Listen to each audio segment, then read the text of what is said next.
Ito na ang aking beef ampalaya. Tara na, kain na! Ito tayo ng beef ampalaya. Ang una kong gagawin, slice ko muna tong beef. I-slice ko muna tong beef ng maliliit, ay ng maninipis.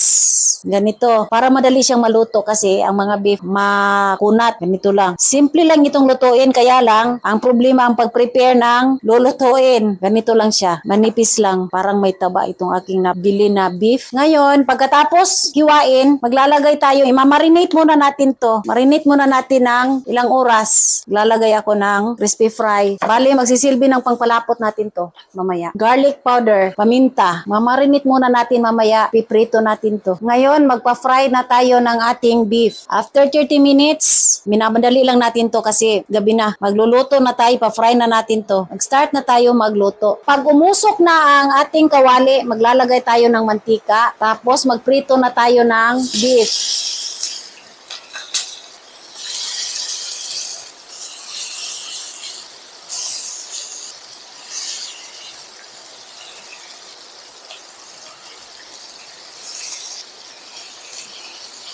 Pagkatapos, takpan saglit. Ngayon, habang inaantay natin maluto yan, mag-prepare muna tayo ng panakot para pangtakot.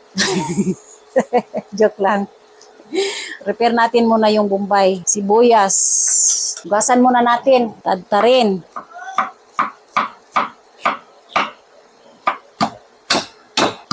Pit-pitin ang bawang. Ganito ang style ko, guys. Pinipit-pit ko lang yung bawang. Pero mayroon akong pangdurog ng bawang. Kaya lang, matatagalan ka dun. Pitpitin na lang para madali. Dahil medyo brown-brown na siya, magigisa na tayo ng ating bawang. Maglagay muna ako ng butter. Hindi na ako maglalagay ng mantika kasi may sarili na siyang mantika. Gigisahin ko siya sa sarili niyang mantika. Charot, gisahin na natin. Huwag na nating hintayin malusaw ang butter kasi masusunog din yung butter pag matagal yan. Lagay na natin ang sibuyas. Pagkalanta ng sibuyas, scramble na natin ito. Ganyan. Tapos yung pinagmarinitan ko kanina, binagyan ko ng tubig para magsilbing pampalambot. Yun na ang gagawin kong pampalambot ng baka natin. Baka sa kalik. Wow, ang bango. Dadagdag ako ng black pepper saka oyster sauce. Kasi parang parang dumidikit siya. Ganyanin natin para hindi masunog yung ilalim. Dumikit kasi kanina yung pang-marinate. Tapos takpan natin na hanggang lumambot yung baka. Yun na pa, pitligpit muna. Habang hinintay natin na lumambot yung beef, slicein muna natin yung ampalaya. Ganito lang, kaboy lang. Kutsara tayo, kutsara diya pang beef.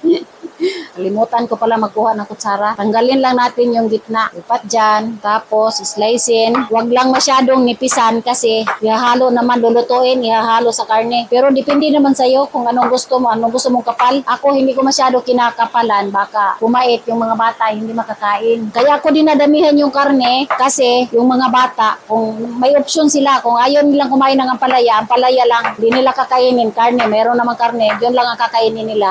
Ganun ako pag nagluluto ako ng ampalaya, yung nilalagyan ng log. Tapos, lagyan muna natin ng asin. Ito daw ang pangpaalis ng pait ng ampalaya. Lagyan natin ng tubig. Soak natin sa tubig saglit. Mga 15 minutes habang pinapalambot natin ang karne. Maglalagay din ako ng black beans. Pero, matanggalan ko to hugasan ko konti. Kasi maalat to eh. Hugasan natin konti. Baka umalat yung luto natin. Lalagay na natin dito sa ating beef.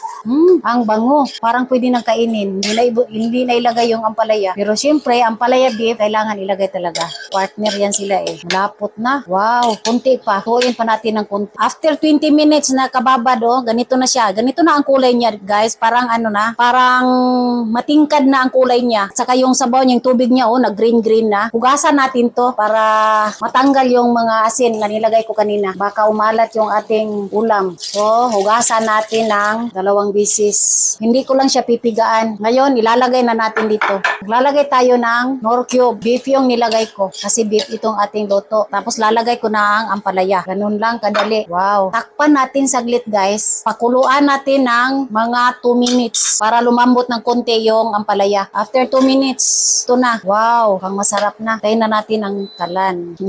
Yummy. Promise. Napakasarap. Lagay na natin dito. Hindi ko na masyado niluluto yung ampalaya. Wow. Sarap nito. Ito na.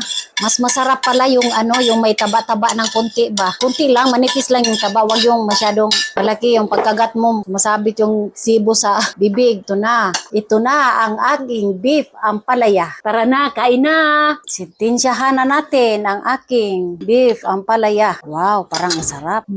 Grabe. Sarap. Kaya lang napasok ako. Promise, masarap. Totoo nga, hindi mapait. Ang ampalaya, pag nilagyan pala ng asin. Yung hinumula ng asin ba? Ano sa Tagalog, hinumula ng asin.